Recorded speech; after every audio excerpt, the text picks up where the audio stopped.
every day so far this week, except yesterday we did Ukraine, really top of the show. A little bit of breaking news. But this banking situation, because I think for the American people right now, the gravity of the story and the urgency of the story make it the single most important thing that we can be following closely. Because if this goes in the wrong direction, you could have a real economic calamity. You could have things get really ugly out there. A lot of layoffs, a lot of people lose their jobs.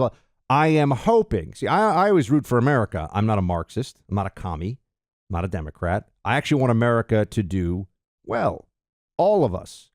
So I'm hopeful that this will be averted, but we have to be honest about what's going on and prepared for the reality that is looming ahead of us as we see it.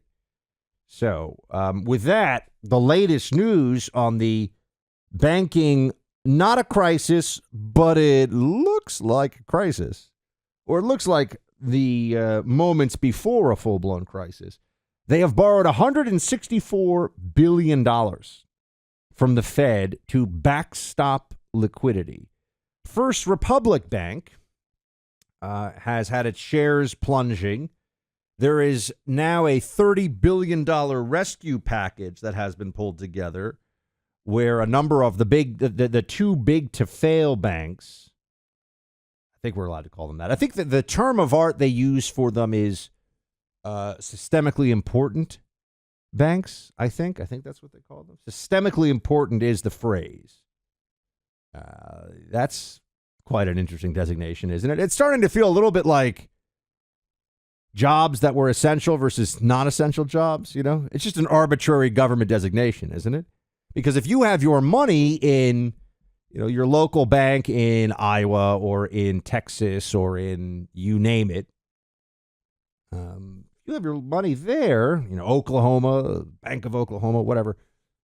You don't care if Bank of America or Chase are backstopped and you're not because of the systemic risk. You see that as unfair. I want to return to that question in a second, because if you think that the government has a clear answer for you on this and that there's no chance that you could wake up in a few weeks and your bank just says, sorry, we don't have it. And then there'd be a whole debate over, well, unlike SVB, the very connected to Democrats, big Democrat donor, Silicon Valley Bank, would your local bank get this same bailout? Janet Yellen was asked that question. I will, you know what?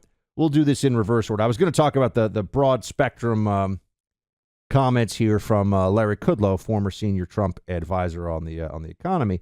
But we'll get to that in a second. Let's do the Janet Yellen commentary first. Here she is when, you know, she's asked about what's going on. Ron Johnson's asking her and asking about Treasury and deficit spending, everything else.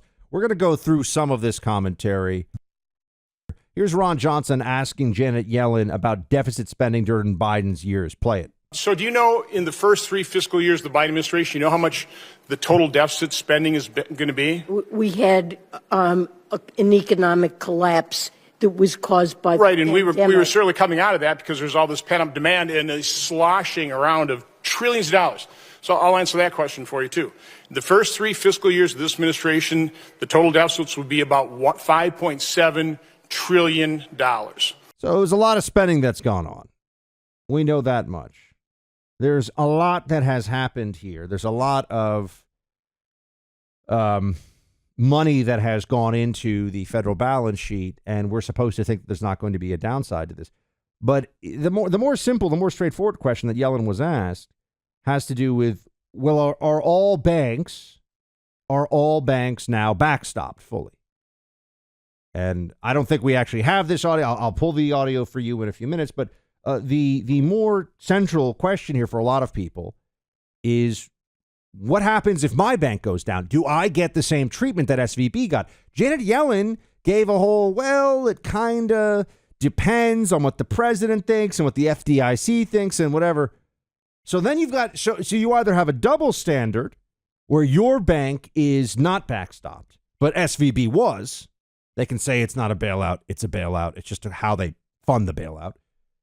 Or you have the Fed now admitting, and the Treasury Secretary admitting, de facto, that every deposit, the trillions of dollars of non-FDIC insured deposits out there, are insured by the federal government, which kind of starts to feel a bit like the nationalized banking system. In fact, what it really means is that all banks can do whatever they want with your money, chase whatever returns they want, and stuff gets really ugly.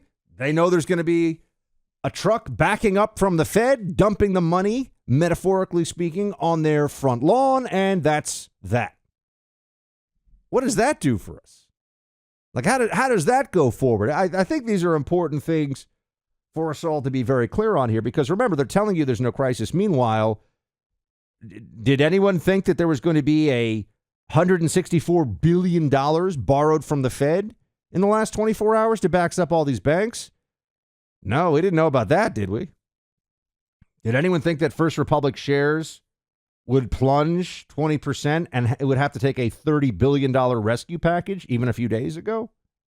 Remember, initially it was, it's just SVB, and then it was Signature, and now it's these other banks. Credit Suisse. Oh, Credit Suisse. Why is that important? Because that's a foreign bank. So this starts to feel like a global problem. And as, as the U.S. gets a cold economically, the rest of the world gets a flu. Isn't that the old phrase? And I think that's certainly the case. I think that's certainly going to be the reality if things get ugly here. So when Yellen was asked to reassure the members of the committee the banking system is sound, Americans can feel confident that their deposits are there, she says, yeah, you should feel confident, but we're not saying we're definitely backstopping your bank. We'll make that determination as we go. Well, they can't have it both ways. They can't have it both ways. I thought this was interesting. The Larry Kudlow said that he does not believe we have a true financial crisis yet.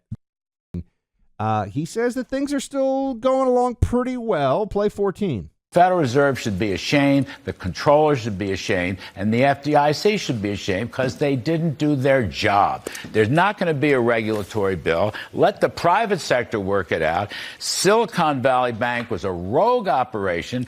Not every bank is that super woke. This is not true. What we heard from Andy is way overstated. But the point is, use the private sector. Got it. Sell the bank. Let private banks help these regional banks, and we'll get out of this without a banking crisis. I can't wait for your opening whip tonight, I'm Larry not sure Kudlow. we have a banking crisis. Okay. We don't know that yet. You know how when you're on a plane and there's somebody next to you, maybe it's a friend, a family member, spouse, whatever. They look at you and you start to hit bad turbulence.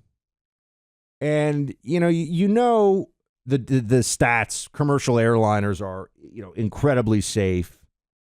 And, safer than driving in a car. I mean, commercial airlines are actually doing remarkably well overall with that. You have whole years where there's not a single life lost in a major commercial airliner because of a crash. And, obviously we want that streak to go as long as is humanly possible. But if someone will look at you and you can tell they're really nervous, and you'll say, don't worry about it. And that thought will cross the back of your mind too, because you realize, well, what are you going to say? There's nothing you can do. There's no upside in saying, I don't know, this turbulence is really bad. Maybe maybe one of those engines could go. No, there's no point in saying that. It's always going to be the proper response when someone's nervous on a plane and you're not the pilot. You're sitting back there and it's not in your hands at all. Of course, the proper response is, no, we're going to be fine. We're going to be fine. But in the back of your mind, even if you thought, this is what I'm getting at here, even if you thought things weren't going to be fine, there's no point in saying that. I do think that becomes part of the equation here with economists and people who know the markets really well and everything else, that the perception of recession or even a depression can lead to the reality. And so there is this, are people going to tell everybody the truth, or is there no point in saying the truth? You might as well just be positive and hope for the best.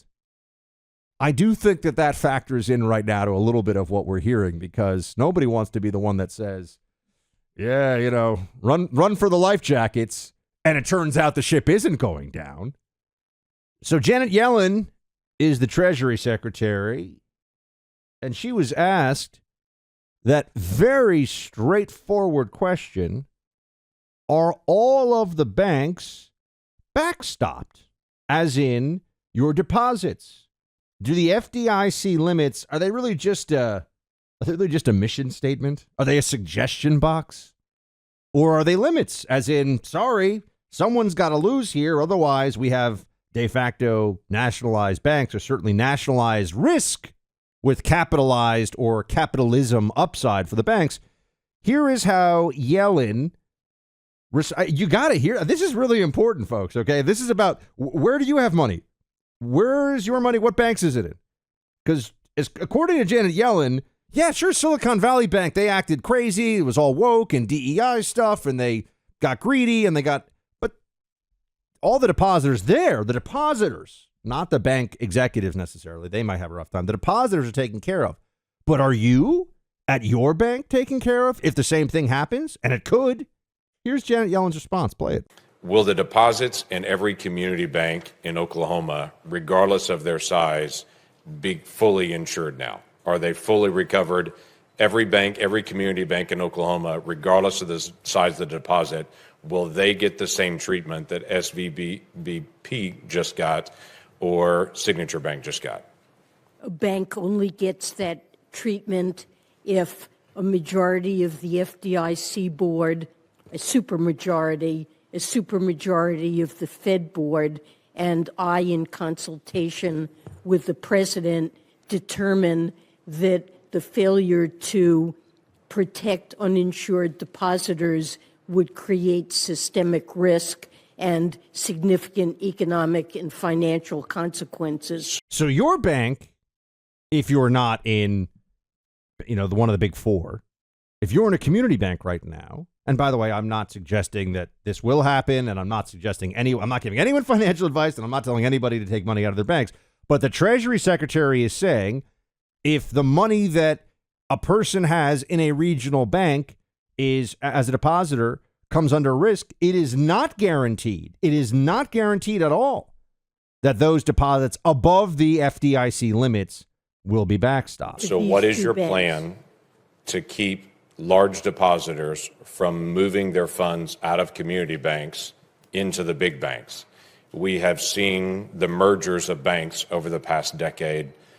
I'm concerned you're about to accelerate that by encouraging anyone who has a large deposit in a community bank to say, we're not going to make you whole, but if you go to one of our preferred banks, we will make you whole at that point. Look, I mean, that's certainly not something that we're encouraging. That is happening right now. That is happening because depositors are concerned about the bank failures that have happened and whether or not other banks could also No, fail. it's happening And because you're it's- fully insured no matter what the amount is if you're in a big bank. You're not fully insured if you're in a community bank. Just wanted everybody to hear that exchange there with the Treasury Secretary, Janet Yellen, so that we get it on the record, on the air here, because I've been saying for days, this is the problem that has been set up by the SVB bailout. SVB specifically wanted to be free of the too big to fail regulations. SVB Bank was like, no, we got this. We're slick. We know how to, mind our own business and get our stuff done. Don't worry about us. We don't want to be considered one of your too big to fail banks. Systemically important is what they call it. Too big to fail. Same thing. Okay. So what happens when it fails? Actually, we've decided you're too big to fail too. And we're going to do these things with these other banks. Look, this is all cause and effect. I keep saying it. This is why, you don't have to be a PhD in economics to understand this. In fact, a lot of PhDs in economics who go on TV are wrong about a lot of stuff. They get stuff wrong all the time. If you just apply basic common sense to this, you can see what has happened. Right? We kept interest rates very, very low intentionally. This was a decision to inject cash into the economy, to make people spend, or to encourage people to spend money, encourage consumption, encourage overall GDP growth, but you do this artificially at the expense of people who actually want to save money and who want to get some yield by just putting it in a savings account, right? You used to be able to put money in a savings account, and if you were patient over time, you would actually be able to grow some wealth that way. That hasn't been the case for quite some time now, has it? And you used to be able to get yield on a bond, but the bond market has been artificially suppressed by QE and the things that the Fed and the government decided that it's going to do, that it has been doing. And so now we are just dealing with the consequences of this. When you add on top of that the trillions of dollars of spending during COVID and by the Biden administration, specifically in the last 2 years, now we've got inflation, which we knew was going to happen at some point. So none of this is none of it is a surprise. The only thing that's a surprise is when it starts to fall apart, or when the crisis hits. We've known that this was going to be an issue for some time.